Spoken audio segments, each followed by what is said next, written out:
हम लोगों ने एटॉमिक स्ट्रक्चर में इलेक्ट्रॉनिक कॉन्फ़िगरेशन और रेडियल डिस्ट्रीब्यूशन कर्व सब कंप्लीट कर लिया था।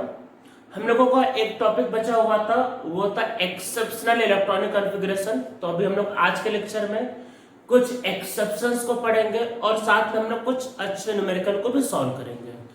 तो जैसे समझते हैं पहले किसमें एक्सेप्शन होता है, तो उसको समझने के पहले एक बात याद रखना है कि जैसे आपके पास जो सब शेल होता है, जैसे कि आपके पास एस पी डी या एफ, जो भी आपके पास सब शेल होता है, तो याद रखना है कि फुली फिल्ड मतलब कि जैसे एस में 2 इलेक्ट्रॉन, पी में 6 इलेक्ट्रॉन, डी में 10 इलेक्ट्रॉन, तो फुली फिल्ड। और दूसरा हाफ फिल्ड का मतलब जैसे पी में कितने आ सकते हैं 6, तो हाफ में कितना होगा 3, डी में कितना आ सकता था 10, तो हाफ में कितना होगा 5। तो क्या याद रखना, फुली फिल्ड और हाफ फिल्ड जो सब शेल होते हैं वो बहुत ज्यादा स्टेबल होते हैं। तो कौन कौन से? Fully filled and half filled sub shell are very stable. तो fully filled and half filled sub shell stable होते हैं, इस बात को ध्यान रखना है। तो जो एक्सेप्शन होता है इलेक्ट्रॉनिक कॉन्फ़िगरेशन में, देखो एस में और पी में कोई एक्सेप्शन नहीं है, डी और एफ में बहुत ज्यादा एक्सेप्शंस है। तो हम लोगों को डी के कुछ इंपॉर्टेंट एक्सेप्शंस को पढ़ने हैं एक्चुअल में, और एफ ब्लॉक का एक्सेप्शंस हमको अभी नहीं करना होता, वो हम लोग आगे बहुत आगे करेंगे। आगे चल के क्या होगा, आप लोगों को वही S block, P block, D and F block अलग से चैप्टर पढ़ाया जाएगा, तो हम लोग एफ ब्लॉक के एक्सेप्शंस को आगे करते, अभी नहीं करना है। तो अभी हम लोगों को वो एक्सेप्शंस करने हैं जो बहुत फेमस है, जो हमको पता होने चाहिए। तो एक्सेप्शंस को लिखने के पहले एक बात को ध्यान रखना है कि half filled and fully field जो सब शेल होते हैं वो बहुत ज्यादा स्टेबल होते हैं। तो देखो सबसे पहले एक एग्जांपल लिखते हैं। हमारे पास है कॉपर, जिसका एटॉमिक नंबर है 29। तो हमारे पास कॉपर था जिसका एटॉमिक नंबर है 29 है। तो देखो कॉपर का अगर आप इलेक्ट्रॉनिक कॉन्फ़िगरेशन लिखोगे तो ये आपके पास आएगा AR, तो ये होगा 4s2 3d9। आप लिख के देखो यही आएगा। तो कॉपर का अगर आपने कॉन्फ़िगरेशन लिखा तो ये होता है 4s2 3d9, ठीक है, ये होता है। पर अब देखो होता क्या है, डी में कितने इलेक्ट्रॉन है 9। अगर डी को कहीं से एक इलेक्ट्रॉन मिल जाए तो वो हो जाएगा 10, और वो कैसा हो जाएगा, फुली फिल्ड। तो अब देखो क्या हो सकता है, और आपको हमको पहले से पता है कि हाफ फिल्ड या फुली फिल्ड क्या होता है कि सब शेल बहुत ज्यादा स्टेबल होते हैं। तो एक इलेक्ट्रॉन क्या होता है यहाँ पे एस से क्या होता है, डी में ट्रांसफर हो जाता है। क्यों? क्योंकि डी जो होगा वो आपके पास कैसा हो जाएगा, फुली फिल्ड। एक्सेप्शन ध्यान रखना तभी होता है नॉर्मली जब हाफ फिल्ड या फुली फिल्ड बनने वाला होता है।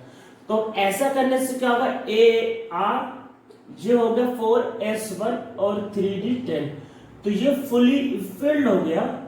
तो ये क्या होगा, बहुत स्टेबल। तो ये फुली फिल्ड है, तो इसलिए अब आपके पास ये कैसे होगा, नाउ दिस इज स्टेबल। तो ये आपके पास अब स्टेबल होगा। अब देखो इसमें कई बार होता है कि इसमें कंफ्यूज करने के लिए क्या बोला जाता है कि आपको बोलेगा कि कॉपर का ग्राउंड स्टेट इलेक्ट्रॉनिक कॉन्फ़िगरेशन बताओ। तो लोगों को ये लगता है कई बार कि ये ग्राउंड स्टेट या एक्साइटेड स्टेट, ये गलत है। एक्चुअली यही इसका ग्राउंड स्टेट है। देखो ग्राउंड स्टेट और एक्साइटेड स्टेट का मतलब समझते हैं क्या होता है। अगर कोई एटम है या फिर कोई भी आयन मॉलिक्यूल जो पहले से जहां प्रेजेंट, मींस पहले से जहां पे प्रेजेंट है, वह कहलाता है ग्राउंड स्टेट। और आपने अगर उसको एनर्जी देके उसके इलेक्ट्रॉन को इधर उधर कहीं भेज दिया तो वो कहलाएगा एक्साइटेड स्टेट। तो एक्साइटेड स्टेट में क्या होता है, आप एनर्जी देके उसको चेंज करते हो, मींस आपने उसको चेंज किया, आपने उसको एक्साइटेड किया। तो एक्साइटेड स्टेट में क्या होता है, आप एनर्जी देते हो, तो एनर्जी जब देंगे तब चेंज होगा। ग्राउंड स्टेट में क्या होता है, वो जहां पे पहले से प्रेजेंट है। तो कॉपर में एक इलेक्ट्रॉन क्या होता है, यहां से यहां चला जाता है। ये आप नहीं करवाते, ये खुद से करता है। कॉपर एक्चुअल में इस वाले स्टेट में एग्जिस्ट ही नहीं करता है। कॉपर का एग्जिस्ट करता है इसमें, तो कॉपर इसमें एग्जिस्ट ही नहीं करता, कॉपर यहाँ एग्जिस्ट करता है। तो ये जो नीचे वाला स्टेट है ध्यान रखना, वो ग्राउंड स्टेट ऑफ कॉपर। ऐसा कई बार कंफ्यूज करने के लिखा होता है ground state excited state. Ground state का मतलब होता है जहां पे पहले से प्रेजेंट होता है, और एक्साइटेड का मतलब होता है जहां पे आप एनर्जी दे के चेंज करते हो। यहाँ पे एनर्जी दिया हमने कुछ नहीं किया, वो अपने आप सब कुछ कर रहा है। तो ये क्या होगा, ये आपके पास होगा ये ground state of copper. Copper इसी फॉर्म में एग्जिस्ट करता है क्योंकि यहाँ पे डी में 10 इलेक्ट्रॉन ये स्टेबल होता है। तो एक सबसे याद रखना कॉपर का ये इलेक्ट्रॉनिक कॉन्फ़िगरेशन होता है ये। दूसरा चलो एक सबसे पे आते हैं क्रोमियम। तो atomic number 24 AR 4s2 3d4, ठीक है, इसका कॉन्फ़िगरेशन हुआ। अब देखो डी में कितने इलेक्ट्रॉन है, देखो डी में अगर करेंगे तो डी में भाई आपके पास कितने इलेक्ट्रॉन, अगर D4 अगर आप ड्रॉ करो तो कितने 1 2 3 4 कितने इलेक्ट्रॉन है 4। तो अगर एक और मिल जाए तो देखो पांचों में एक आ जाएंगे तो हाफ फिल्ड हो जाएगा। हाफ फिल्ड का मतलब एग्जैक्टली आधा। तो अगर एक और मिल जाए तो हाफ फिल्ड हो जाएगा। और हमको पहले से पता है कि हाफ फिल्ड और फुली फिल्ड बहुत स्टेबल होता है। तो ये याद रखना है कि एक्सेप्शन सिर्फ पी मतलब डी और एफ में, एस और पी में कोई एक्सेप्शन है। एफ का में एक्सेप्शन करने नहीं होता तो हमें मेनली भी फोकस करना है डी वाले पे। और डी वाले क्यों करने, क्योंकि हमें अभी फेमस एलिमेंट पता नहीं, तो ये सारे फेमस एलिमेंट है। तो क्योंकि अगर डी को एक इलेक्ट्रॉन मिलेगा तो स्टेबल हो जाएगा, हाफ फिल्ड हो जाएगा, तो इसलिए एक इलेक्ट्रॉन यहाँ पे एस से क्या होगा डी में ट्रांसफर हो जाएगा। तो ये क्या बनेगा, this is AR argon 4s1 and 3d5। तो ये जो लिखा है ये आपका ग्राउंड स्टेट ऑफ क्रोमियम में, ध्यान रखना ये एक्साइटेड स्टेट नहीं है। तो जो पहले से जो लिखा हुआ है that is ground state of chromium. तो क्रोमियम का क्या होता है ग्राउंड स्टेट। तो यहां तक तो चलो समझ में आया होगा। अब हम लोग रीजन समझते हैं कि वाई हाफ फिल्ड एंड एक इलेक्ट्रॉन देखो आगे मिल गया तो 3d5 ये हो गया। तो रीजन समझते हैं why half filled and fully filled sub shell are very stable. तो इसका रीजन समझने का टाइम आ गया कि ऐसा क्या होता है कि half filled and fully field जो सब शेल होता है बहुत स्टेबल होते हैं। तो इसके लिए हम लोग दो टर्म्स समझते हैं। One is exchange energy, exchange energy. तो इलेक्ट्रॉन जो होते हैं वो अपनी पोजीशन को एक्सचेंज करते मींस इंटरचेंज करते रहते हैं। कब, जब उनकी एनर्जी सेम होती है और जब उनका स्पिन सेम होता है। मींस आप इसको लिख लो, electron interchange their position when they have same energy and same spin. तो ये तभी होगा जब उनका एनर्जी सेम होगा और जब उनका स्पिन सेम होगा। तो more interchange in position more will be stability. ठीक है, समझ में आया। तो जितना ज्यादा पोजीशन में इंटरचेंज होगा, more interchange in position more will be stability. तो जितना ज्यादा इलेक्ट्रॉन अपनी पोजीशन को इंटरचेंज करेंगे, जितना ज्यादा उनमें एक्सचेंज होगा तो उतना ज्यादा वो क्या होगा, वो स्टेबल होगा। तो उतना ज्यादा वो क्या बनने वाला स्टेबल। ठीक है, तो जितना ज्यादा पोजीशन इंटरचेंज करोगे उतना ज्यादा वो क्या होगा, स्टेबल होगा। तो इसको देखो समझते, ये बात को ध्यान रखना है कि उनका एनर्जी और उनका स्पिन सेम होना चाहिए। एनर्जी सेम होने का मतलब तो यही होता है कि वो एक ही सब शेल में प्रेजेंट होंगे। अगर मान लो एस में है कोई पी में है तो उनकी एनर्जी सेम नहीं होती तो वो कभी भी इंटरचेंज नहीं करेंगे। तो अब देखते हैं आपके पास देखो क्या होगा। हम लोग डी को समझते हैं, आपको सब समझ में आ जाएगा। देखो डी में मान लेते हैं कितने इलेक्ट्रॉन है, दो इलेक्ट्रॉन से केस लेते हैं। तो देखो दोनों डी में मान लेते हैं ये आपके पास D2 दो इलेक्ट्रॉन। तो यहाँ पे देखो दोनों का एनर्जी सेम होगा। डी में अरे आपको बताया था कि एक सब शेल के अंदर सारे ऑर्बिटल की एनर्जी सेम होता है, इसलिए वो क्या कहलाते हैं, they are known as degenerated orbital. Degenerated orbital का मतलब होता है सेम एनर्जी ऑर्बिटल। तो सबकी एनर्जी सेम है तो इसलिए क्या कहलाएगा, डी जेनरेटेड ऑर्बिटल। तो इनका एनर्जी देखो सेम है तो ये क्या होते हैं, आपस में एक दूसरे की पोजीशन को इंटरचेंज कर सकते हैं। मींस ये जहां आ सकते हैं, ये यहां आ सकते हैं, मींस इंटरचेंज ये जहां। तो हम लोग बोलेंगे यहाँ पे एक्सचेंज एनर्जी कितने का होगा, 1 का। ठीक है, 1 एक्सचेंज एनर्जी। तो क्या होता है, जितना ज्यादा एक्सचेंज होता है उतनी ज्यादा स्टेबिलिटी होती है। ठीक है, तो D2 में एक एक्सचेंज एनर्जी होता है। हम लोग आगे चलते हैं।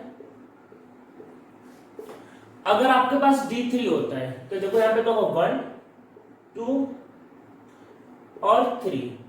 तो देखो तीनों का एनर्जी सेम स्पिन सेम। पे देखो क्या होगा, ये इससे इंटरचेंज कर सकता है एक, ये इससे भी इंटरचेंज कर सकता है। कितना हुआ, 2। और ये वाला इससे भी इंटरचेंज कर सकता है तो कितने हुआ, 3। तो यहाँ पे एक्सचेंज एनर्जी कितना होता है, 3 का। ठीक है, तो D3 में एक्सचेंज एनर्जी कितने का आएगा, 3 का। इलेक्ट्रॉन अपनी पोजीशन को इंटरचेंज करते हैं, तो इंटरचेंज करते हैं जैसे ये इससे और ये इससे, स्पिन और एनर्जी सेम होना चाहिए। तो D3 हो गया। अगर आपके पास बस करते हैं D4 है,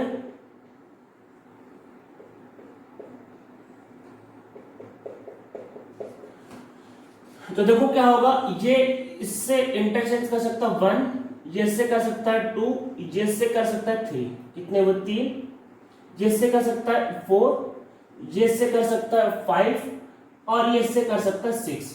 तो अब एक्सचेंज कितना होगा आपके पास 6 का। ठीक है, तो यही सारी पॉसिबिलिटी है। और अगर आपके पास D5 है,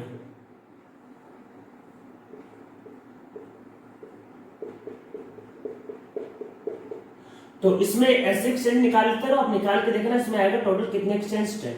ठीक है, टोटल कितने एक्सचेंज होगा, 10। जितना ज्यादा एक्सचेंज होगा उतना ज्यादा क्या होगा, स्टेबिलिटी। ठीक है, तो देखो D4 में कितने एक्सचेंज होता है, 6, और D5 में कितने एक्सचेंज होता है, 10। तो इसलिए D4 से जब D5 बनता है तो एक्सचेंज क्या होता है, बहुत ज्यादा होता है, एक्सचेंज एनर्जी बहुत ज्यादा होता है, इसलिए मॉलिक्यूल की स्टेबिलिटी बढ़ जाती है। और अब देखो सिंपल सा है लॉजिक कि कोई भी एटम हो वो हमेशा स्टेबल स्टेट में एग्जिस्ट करना चाहता है, तो इसीलिए क्या होता है, वो D4 की जगह D5 में एग्जिस्ट करता है। तो D5 हाफ फील्ड क्यों स्टेबल होता है, क्यों, क्योंकि वहां पे एक्सचेंज एनर्जी बहुत ज्यादा हाई होता है। तो इसको देखो फिर से समझते हैं। देखो आपके पास था क्रोमियम, तो देखो यहां पे क्या होगा, 4s2 और देखो 3d4। देखो मैंने पहले क्या बताया था कि 4s की एनर्जी कम था, 3d की एनर्जी ज्यादा था, पर बहुत ज्यादा डिफरेंस नहीं होता है एक्चुअल में। तो 4s की एनर्जी क्या है, कम है, और 3d की एनर्जी ज्यादा है, तो लेकिन ज्यादा डिफरेंस नहीं होता है इनमें। अब आप देखो एक इलेक्ट्रॉन क्या है, नीचे से ऊपर भेजो तो एनर्जी देना पड़ेगा, मतलब नीचे से ऊपर भेजो तो एनर्जी देना पड़ेगा। तो नीचे से ऊपर भेजा तो एनर्जी क्या है, देना पड़ेगा। तो पर यहाँ पे इलेक्ट्रॉन कितने होगा, 5। तो जब 4 थे तो एक्सचेंज कितना था, सिर्फ 6 का था। जब 5 होगा तो एक्सचेंज कितना होगा, 10 का। तो एक्सचेंज में क्या होगा 4 का जंप आया। जब एक्सचेंज में जंप बड़ा आता है तो स्टेबिलिटी बढ़ेगी। देखो मैं पहले कुछ बातें समझा देता हूँ। आपको पहले एनर्जी देना पड़ेगा, पर बाद में एनर्जी रिलीज हो जाएगा। एनर्जी के टर्म में देखो आपको मैं जो बता रही हूँ, ये पूरे साइंस का यूनिवर्सल लॉ है। अगर एनर्जी ज्यादा होगी तो स्टेबिलिटी हमेशा कम। अगर एनर्जी ज्यादा, more energy means less stability. जैसे मार्कर को मैंने ऊपर रखा, इसका पता हो पोटेंशियल एनर्जी mgh हाई, छोड़ देंगे से नीचे जाएगा, उसका पोटेंशियल एनर्जी क्या हो जाएगा, 0। इसलिए वो ऊपर स्टेबल है, छोड़ने से नीचे गिरेगा। तो जहां एनर्जी ज्यादा वहां स्टेबिलिटी कम, और जहां एनर्जी कम वहां स्टेबिलिटी ज्यादा। जहां एनर्जी कम वहां स्टेबिलिटी ज्यादा, ये रूल हमेशा ट्रू होगा। एक्सचेंज की वजह से क्या होता है, एनर्जी रिलीज होती है, तो उसकी वजह से क्या होता है, स्टेबिलिटी बढ़ता है। तो आप समझो आपको इलेक्ट्रॉन जब नीचे से ऊपर भेजना पड़ा, तो जब 4s से जब 3d में जाएगा, 4s से 3d में, तो एनर्जी आपको देना पड़ा, और जब आपको एनर्जी देना पड़ेगा तो स्टेबिलिटी क्या होगी, कम। पर क्योंकि D4 से D5, देखो D4 में एक्सचेंज 6 का था, D5 में एक्सचेंज 10 का, तो जब ज्यादा एक्सचेंज होगा तो ज्यादा एनर्जी रिलीज होगी। जब ज्यादा एनर्जी रिलीज होगी तो स्टेबिलिटी बढ़ेगी। मैं समझाता हूँ कि मैं बताना क्या चाह रहा हूँ कि जैसे मान लो आप यहां से इलेक्ट्रॉन भेज रहे हो, सपोज करते भेजने में आपको लगा 50 किलो जूल की एनर्जी देनी पड़ी कि भाई नीचे से ऊपर जाए, 50 किलो जूल की एनर्जी दी। पर क्योंकि D4 से D5 हो गया, तो देखो एक्सचेंज 6 से 10 गया, तो कितने का इंप्रूवमेंट हुआ, 4। तो कोई 4 एक्सचेंज बढ़ा ना, पहले देखो 6 था, हो गया 10। यहाँ D4 में 6 एक्सचेंज था, मतलब यहाँ पे कितने एक्सचेंज थे, 6। यहाँ कितने एक्सचेंज होंगे, 10। तो 4 एक्सचेंज बढ़ गया। मीन्स हो सकता है 4 एक्सचेंज की वजह से, आपकी वजह से हो सकता है कि 100 किलो जूल एनर्जी रिलीज हो जाए। ज्यादा एक्सचेंज होगा तो ज्यादा एनर्जी रिलीज। तो पहले आपको 50 देना पड़ा एनर्जी, पर 100 रिलीज हो गया, तो 50 देना पड़ा और 100 रिलीज हुआ, तो नेट में क्या बोलोगे, कितना रिलीज हुआ, 50 किलो जूल रिलीज हुआ। अरे 50 देना पड़ा और 100 रिलीज हुआ, तो नेट में कितना रिलीज हुआ आपको, 50 किलो जूल।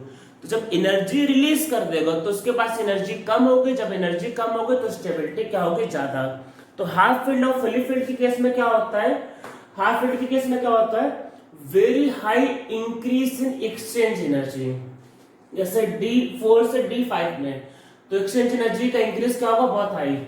तो हाफ फील्ड और फुली फील्ड क्या होता है, ये सिर्फ डी के केस में होता है, पी और एस में इतना इंप्रूवमेंट नहीं होता। हाँ एफ में भी होता है, इसलिए एफ के एक्सेप्शन भी होते हैं, पर वो अभी में नहीं करने हैं, तो मेनली भी हमें फोकस करना है डी में।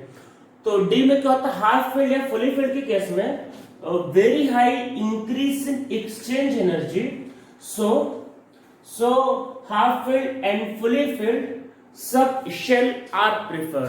ठीक है, तो क्या होता है हाफ फील्ड और फुली फील्ड के केस में क्या होता है, very high increase in exchange energy, so half filled and fully filled are preferred. Exception में जो जो बता रहा हूं वो ध्यान रखना, ऐसा नहीं कि आप कोई भी लिख लेना, क्योंकि ये एक्सेप्शन होता है इसमें। चलो अब और आगे समझते हैं एक्सचेंज एनर्जी को फिर से।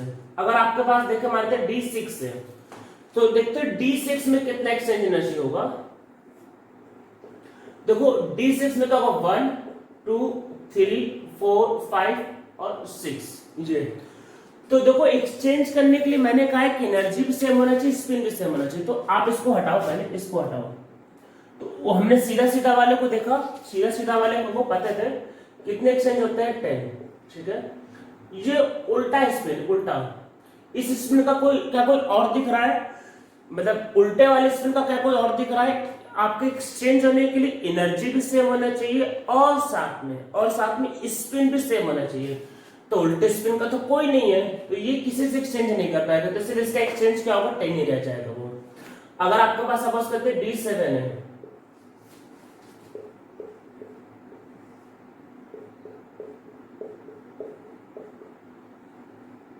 D7 सीधा सीधा वाले को निकालोगे, देखो स्ट्रेट वाले को, तो इनको निकालो, स्ट्रेट वाले को इतने को निकालो तो कितने आएंगे 10। और देखो उल्टे वाले ये 1 और ये 2, तो देखो ये उल्टे वाले आपस में इंटरचेंज कर सकते हैं पोजीशन। उल्टे वाले क्या होते हैं आपस में पोजीशन इंटरचेंज करेंगे, तो ये अरे एक ही जगह इंटरचेंज, ये इसकी जगह ये, तो +1, तो इसमें कितना आएगा एक्सचेंज 11। तो आप उल्टे वाले को उल्टे से करो तो सीधे वाले को सीधे से। जैसे आप D8 को देखो, D8 को देखते हैं,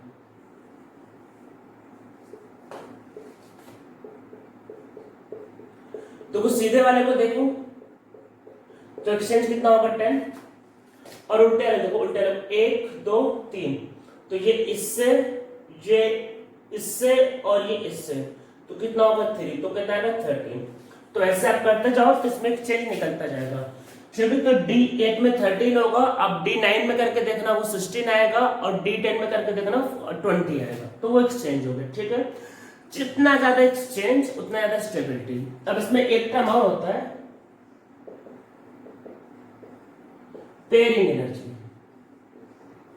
देखो होता क्या है, इलेक्ट्रॉन का चार्ज क्या होता है नेगेटिव। ठीक है, अगर आप एक ऑर्बिटल में 2 इलेक्ट्रॉन को रखते हो तो दोनों इलेक्ट्रॉन का चार्ज सेम है, तो वो एक दूसरे को रिपेल करते हैं, रिपेल करेंगे तो स्टेबिलिटी कम होगी। तो देखो यहाँ पे क्या होगा कि यहाँ पे हमने क्या किया है कि 2 इलेक्ट्रॉन को एक साथ रखा है, तो ये जब एक साथ रखते हैं तो इनमें क्या होता है रिपल्सन। तो इनको साथ में रखने के लिए आपको कुछ ना कुछ एनर्जी देना पड़ेगा, that energy is known as pairing energy. Pairing energy क्या होता है, energy given to atom for pairing of electron. तो एनर्जी जो देते हैं फॉर पेयरिंग ऑफ इलेक्ट्रॉन, क्योंकि एनर्जी आपको देना पड़ा है तो इसी वजह से क्या होगा उसकी स्टेबिलिटी कम होगी। तो क्या याद रखना है कि पेयरिंग करने से या पेयरिंग की एनर्जी की वजह से स्टेबिलिटी कम होती है, और एक्सचेंज वाली की वजह से क्या होती है स्टेबिलिटी ज्यादा होती है। तो अगर इसका पूछा जाए तो देखो यहाँ पे 10 एक्सचेंज, तो आप बोलोगे 10 एक्सचेंज एनर्जी होता है यहाँ पे, और एक पेयरिंग है तो प्लस यहाँ पे होगा 1 pairing energy, 10 exchange plus 1 pairing energy. और एक बात को याद रखना है हमेशा कि exchange energy is much more higher than pairing energy. तो एक्सचेंज एनर्जी क्या होता है पेयरिंग एनर्जी से बहुत हाई होता है, exchange energy is much more higher than pairing energy. तो अगर आप D5 से कंपेयर करो तो देखो D5 में भी क्या था 10 एक्सचेंज एनर्जी, और D6 में भी क्या है 10 एक्सचेंज एनर्जी। तो एक्सचेंज एनर्जी तो दोनों में सेम है, पर यहाँ पे क्या है पेयरिंग एनर्जी। पेयरिंग का मतलब आपको एनर्जी देना पड़ेगा, एनर्जी अगर देना पड़ेगा तो स्टेबिलिटी कम हो जाएगी। तो याद रखना कि D6 की स्टेबिलिटी D5 से कम होती है। समझ में आया होगा मैंने क्या बताया। तो अब जैसे इसमें करो तो देखो यहाँ पे एक्सचेंज कितना आ रहा है 11, तो अगर आप इसमें करोगे तो यहाँ पे कितना है 11 एक्सचेंज, पर आपने यहाँ पे दो देखो 1 और 2 पेयर के, यहाँ पे वो 11 एक्सचेंज प्लस 2 पेयरिंग, तो ये इसका एनर्जी होगा। तो याद रखना है कि पेयरिंग की वजह से क्या होता है, मॉलिक्यूल की स्टेबिलिटी कम होती जाती है और पेयरिंग एनर्जी जो होता है वो एक्सचेंज एनर्जी की कंपैरिजन में क्या होता है, काफी ज्यादा कम होता है। ठीक है, ये बातें आपको ध्यान रखनी है। तो हम लोग इसमें कुछ और एक्सेप्शनल इलेक्ट्रॉनिक कॉन्फ़िगरेशन देख लेते हैं। तो देखो होता क्या क्या है, कॉपर, तो कॉपर का कॉन्फ़िगरेशन क्या था, भाई लास्ट वाला देखते हैं, 4s1 3d10 कॉपर का। पीरियोडिक टेबल में कॉपर के नीचे आता है सिल्वर, तो सिल्वर होता है 5s1 4d10, जैसे कॉपर वैसे सिल्वर। तो जैसे क्रोमियम क्या था 4s1 3d5, पीरियोडिक टेबल में इसके नीचे आता है MO molybdenum, this is 5s1 और 4d5। ठीक है, इसमें एक बहुत अलग है और ये इंपॉर्टेंट है, इधर है पैलेडियम, एटॉमिक नंबर 46। नॉर्मली हम लोग एक इलेक्ट्रॉन को आगे भेजते हैं, पर पैलेडियम के केस में 2 इलेक्ट्रॉन आगे, पैलेडियम एटॉमिक नंबर 46। तो इसका कॉन्फ़िगरेशन याद रखना है, ये क्रिप्टॉन, ये होता है पहले 5s2 और ये होता है 4d8। तो ये है आपके पास मतलब पैलेडियम का कॉन्फ़िगरेशन। इसके केस में 2 इलेक्ट्रॉन आगे जाते हैं, तो यहाँ पे क्या होता है, इसके केस में ये होता है 5s0 और 4d10। तो ये पैलेडियम एक इंपॉर्टेंट एक्सेप्शन है जो आप लोगों को ध्यान रखना है। ठीक है, तो ये कुछ फेमस एक्सेप्शन है जो आप लोगों को याद रखने हैं।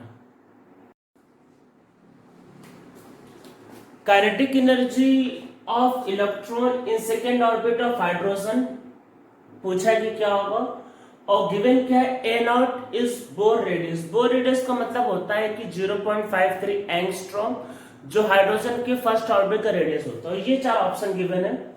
ये IIT JEE 2011 का क्वेश्चन मीन JEE एडवांस 2011 का ये क्वेश्चन है। तो हम लोगों को इस क्वेश्चन को देखो सॉल्व करना है।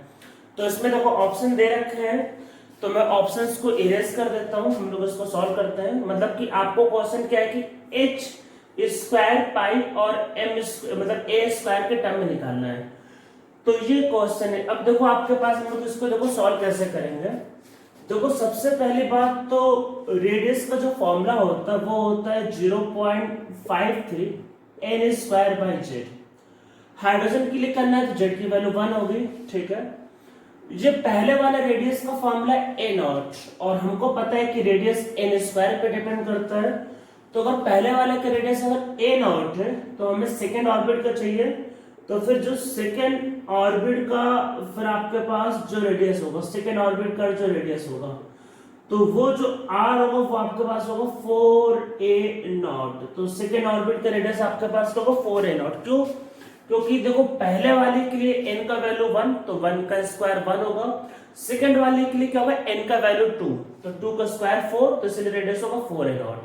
ठीक है, समझ में आया? तो पहले वाले के लिए 1 और दूसरे वाले के लिए 2 का स्क्वायर मींस 4, तो वो पहले वाले से 4 टाइम ज्यादा है, इसलिए a0 का मतलब होता है फर्स्ट ऑर्बिट का रेडियस, तो सेकेंड ऑर्बिट का रेडियस क्या होगा 4a0। ठीक है, तो ये इसका वैल्यू आएगा। हमें काइनेटिक एनर्जी देखो निकालना है।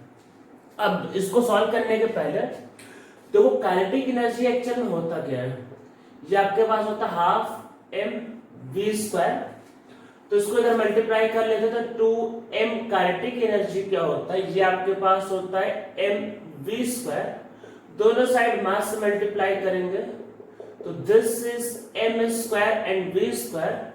तो mv का वैल्यू क्या होता है, दिस इज mv क्या होगा, this will B √ 2m kinetic energy.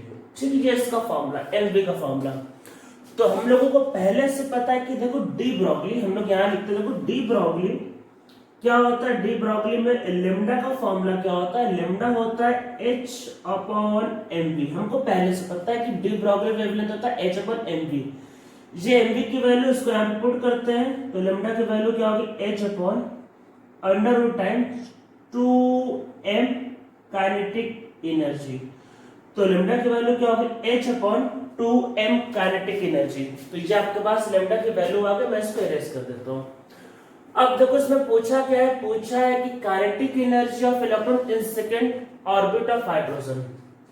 तो हम लोगों को पता है कि बोर मॉडल में क्या होता है कि जो 2 पाई आर होता है वो होता है एल लेमडा। मीन्स क्या होता है कि जो नंबर ऑफ वेव जो फॉर्म होते हैं, जैसे अगर मान लो अगर पहला आपका ऑर्बिट है तो उसका जो जो पेरीमीटर होता है जो 2 पाई आर होगा वो किसके इक्वल होगा, लेमडा। मीन्स मतलब ऐसा होता है कि अगर पहला ऑर्बिट है तो एक वेव बनता है, सेकंड ऑर्बिट होता है तो 2 वेव बनता है, थर्ड ऑर्बिट होता है तो 3 वेव बनता है। तो हमको पता था 2 पाई आर क्या होता है, एल लेमडा।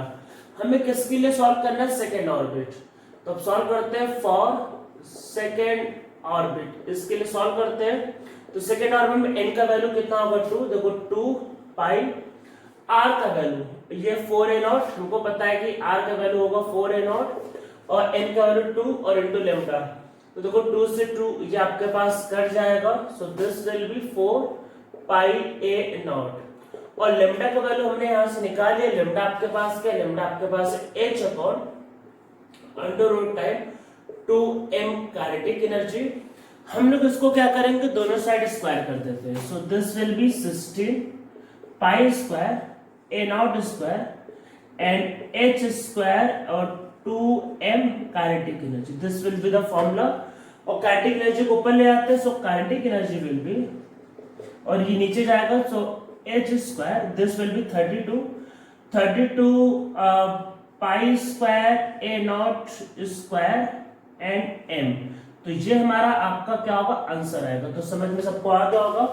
तो ये हमारा इस क्वेश्चन का क्या होगा, आपके पास ये आंसर होगा। तो ये समझ में आया किस तरीके से सॉल्व किया। तो हमने पहले r निकाला और फिर लेमडा और इसका रिलेशन किया निकाला और फिर इस फॉर्मूले का यूज किया। तो 2 पाई r क्या होता है, एल लेमडा होता है। लेमडा के वैल्यू को हमने पुट किया और हमारे पास आंसर आ गया। तो वो जो गिवन क्वेश्चन था उसमें जो ऑप्शन जो सी था मेरे हिसाब से वही उसका एक्चुअल में आंसर है। ये एक क्वेश्चन हम लोग इसको सॉल्व करते हैं। क्या कह रहे हैं, second line of Lyman series of hydrogen atom coincides with sixth line of Paschen series of an ionic species. तो बोला कि the atomic number of ionic species बताने क्या होगा। तो वो जो आयनिक स्पीसीज है उसका एटॉमिक नंबर बताना है, ठीक है। तो देखो सबसे पहले समझते हैं कि सेकंड लाइन, पहले इसका मतलब समझ लो। सेकंड इसमें सारा जो ट्रिक है वो यही पहचानने में क्या कौन सा सीरीज है या फिर कहां से क्या ट्रांजिशन और पहचान पाते हैं कि नहीं। तो सेकंड लाइमन का मतलब क्या होता है, तो लाइमन का मतलब होता है कि 1 पे आना, ठीक है। अगर आप 2 से बनाओगे तो पहला लाइन होगा, अगर आप 3 से बनाओगे तो दूसरा लाइन। लाइमन का मतलब होता है फर्स्ट पे आना, तो 2 से 1 फर्स्ट लाइमन, 3 से 1 सेकंड लाइमन। तो सेकंड लाइमन का मतलब है कि 3 से 1 मींस 2 से 1 फर्स्ट लाइमन, 3 से 1 मींस सेकंड लाइमन, तो 3 से 1। और इसमें फिर हमें क्या चाहिए, क्या चाहिए, पार्सन सीरीज। तो देखो पार्सन का मतलब क्या होता है कि हमको 3 पे आना है। 4 से 3 आएंगे तो फर्स्ट पार्सन, 5 से 3 आएंगे तो सेकंड पार्सन, 6 से 3 आएंगे तो थर्ड पार्सन, 7 से 3 आएंगे तो फोर्थ पार्सन, 8 से 3 फिफ्थ पार्सन और 9 से 3 मींस 9 से 3 अगर आते हैं तो फिर आपके पास क्या होगा, ये होगा सिक्स्थ पार्सन। तो ये होगा पार्सन। दोनों को बोल रहा है कि जो लाइन है वो कोइंसाइड कर रहा है, मींस दोनों का लेमडा सेम होगा। तो इसका मतलब क्या होगा कि जो लेमडा जो होगा मतलब दोनों को सेम होगा, मींस दोनों की एनर्जी, दोनों का लेमडा सेम होगा। तो लेमडा का मतलब कि भाई 1, अगर लेमडा सेम है देखो हाइड्रोजन का और जो आयनिक स्पीसीज है उसका लेमडा, उसका एनर्जी सेम होगा। लेमडा एनर्जी सेम होने का मतलब है कि 1 बाई लेमडा भी दोनों को सेम होगा। 1 बाई लेमडा का फॉर्मूला होता है आर जेड स्क्वायर, ठीक है। तो मींस क्या होगा, हाइड्रोजन के लिए होगा आर जेड का वैल्यू 1 का आपके पास स्क्वायर होगा आर जेड स्क्वायर। लाइमन मतलब सेकंड लाइमन 3 से 1 तो क्या होगा भाई 1 by n1 square minus 1 by n2 square, ये होगा। फिर आयनिक के लिए भाई आर जेड की वैल्यू हमको निकालना है जेड स्क्वायर, कहां से 9 से 3 तो 1 बाई 3 का स्क्वायर और बाई 1 बाई 9 का स्क्वायर, ये होता है 1 by 3 square by 1 by 9 square. R से आर कट जाएगा, this will be 1 minus 1 by 9 and Z square 1 by 9 minus 1 by 81। So this is 8 by 9 and this is Z square और ये आपके पास होगा 81 और ये ऊपर 8। सॉल्व करने पे जेड स्क्वायर विल बी 9 और जेड इक्वल टू 3। सो जो एटॉमिक नंबर होगा आयनिक स्पीशीज को वो पूछा तो वो आपके पास कितना होगा 3। तो हमारे क्वेश्चन का आंसर क्या आएगा 3।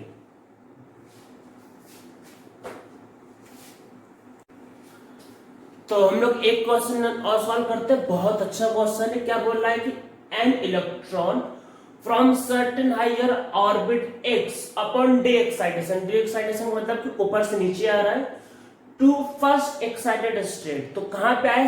फर्स्ट एक्साइटेड स्टेट का मतलब होता है सेकेंड स्टेट। तो first excited state of He plus n forms a maximum of 6 spectral line. The wavelength associated with electron in first wavelength associated with electron in higher orbit x is। पूछा है कि higher orbit x में कितना होगा। तो देखो सबसे पहले x का वैल्यू निकालना होगा। तो क्या होता है कि नंबर ऑफ स्पेक्ट्रल लाइन, तो नंबर ऑफ स्पेक्ट्रल लाइन इसका जो फॉर्मूला होता है वो होता है डेल्टा एन प्लस 1/2, जिसका फॉर्मूला होता है। तो वो देखो वो आ कहां से रहा है? वो x से आ रहा है हायर स्टेट 2, मतलब x से आ रहा है वो first excited state. First excited state का मतलब कहां पे आ रहा है? 2 पे। तो यहाँ पे जो डेल्टा n का जो वैल्यू होगा दैट विल बी x-2। तो ये इसका वैल्यू होगा, सो x-2 and x-2 plus 1 upon 2, और नंबर ऑफ लाइन कितना आपके पास है? 6। सो ये आपके पास आएगा x-2 x-1 equal to 12। Solve करने पे x का वैल्यू आपके पास 5 आएगा, मींस वो कहां प्रेजेंट है? फिफ्थ स्टेट में प्रेजेंट है। सो x का वैल्यू बताना है। वेवलेंथ एसोसिएटेड विद इलेक्ट्रॉन, तो ये आपको पूछ रहा है डी ब्रॉगली वेवलेंथ। क्या पूछ रहा है? De Broglie wavelength. तो वेवलेंथ एसोसिएटेड विद इलेक्ट्रॉन, तो देखो उसमें फॉर्मूला क्या होता है? फॉर्मूला होता है 2 pi r equal to n lambda, ये फॉर्मूला होता है डी ब्रॉगली वेवलेंथ। तो देखो क्या होगा 2 और पाई का वैल्यू 3.14, r का वैल्यू हम लोगों को लेम्डा अगर एंगस्ट्रॉम में निकालना है तो r को एंगस्ट्रॉम में ले लेते हैं। r का वैल्यू क्या होता है? 0.53 n स्क्वायर बाई जेड। तो 0.53 n स्क्वायर, तो n स्क्वायर मतलब कौन सा? x का वैल्यू क्या है? 5। तो हायर स्टेट के निकालना है तो n स्क्वायर मींस क्या होगा? 5 का square n square by Z. तो z का वैल्यू 2, ठीक है। 0.53 n square by Z angstrom में, तो एंगस्ट्रॉम में होगा। और देखो n का वैल्यू, n आपके पास है, n बाई हायर स्टेट है, तो n का वैल्यू भी क्या होगा? 5। सो दिस विल बी 5 और इनटू लेम्डा। तो ये 2 से 2 कट जाएगा, so lambda will be equal to, एक 5 भी कट जाएगा, so this will be 5 into 3.14 into 0.53, और इसको मल्टीप्लाई करने पे ये अप्रोक्सीमेटली 8.3 आएगा। So the lambda the wavelength associated with electron will be 8.3 angstrom. ये इसका आंसर आएगा।